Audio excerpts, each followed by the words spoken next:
Hey guys, happy Black History Month. I'm Asia Branch, Miss USA 2020.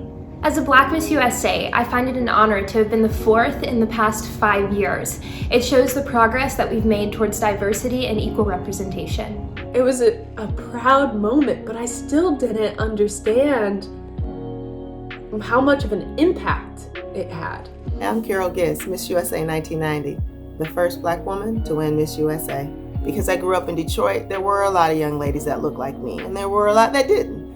But when I went for something, I went for it. Beyond the community celebrating, it was so exciting to be able to celebrate with my sisters and enjoy that sisterhood over the course of my reign. My win was very meaningful on so many levels. I'm glad that I was able to do my part to try to help not only represent my community, my family, my hometown where I come from well, but even beyond the crown, trying to help make the next title holder, whoever she was, have a better reign. After I had won, I got all of these messages and tags and all of these news articles coming out saying that a young woman of color won Miss Teen USA with their natural curls. It really hasn't happened before.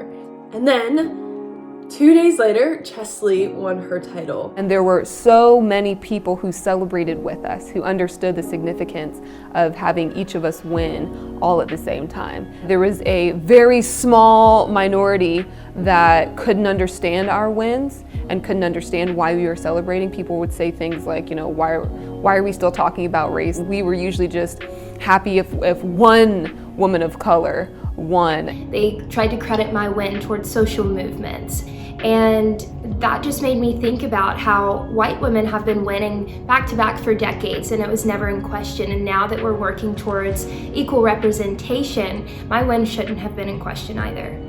Getting Zosie into the mix and having Nia and Miss World and having all of us there, so we're all women of color, but we're also diverse women of color. There has been a lack of representation of women of color, and due to that, I've noticed that people are simply uneducated on simple things such as how to style my hair. I've had people ask, how can we get your hair to look like hers? And you can't. When I first got my big chop in around 2016, that was the first time I competed with my natural hair. I tried to fit into what the typical beauty standard was in pageants. For someone to only have one ideal of what beauty is, it was just hurtful and saddening at the same time. There is no cookie cutter mold of what a pageant girl should look like or should be. I think that pageants have constantly been a reflection of what's happening in society.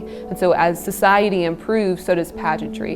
And as we see more diversity and the cultivation of inclusive environments, we saw that in pageantry as well over time. Diversity is important in life, period, no matter what it is, not just pageants, but in everything, because we all want to see representation in the things that we love and participate in, and that are make up our passions and our hopes and our hobbies and our careers.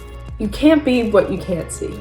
There are young boys and girls all over the world that watch pageantry. And if they don't see anybody like them on that stage, then they're never going to believe that they can accomplish anything of that magnitude. I didn't have a role model that looked like me growing up. Be the role model that you needed when you were younger. Continue to fight for your dream, whatever it is. Fight for that dream and represent. Never allow someone else's definition of beauty to define who you are and what you should look like. Your style is your style. Own it, wear it proudly, and be the best you can be. No one else can do it better. Be proud and shine.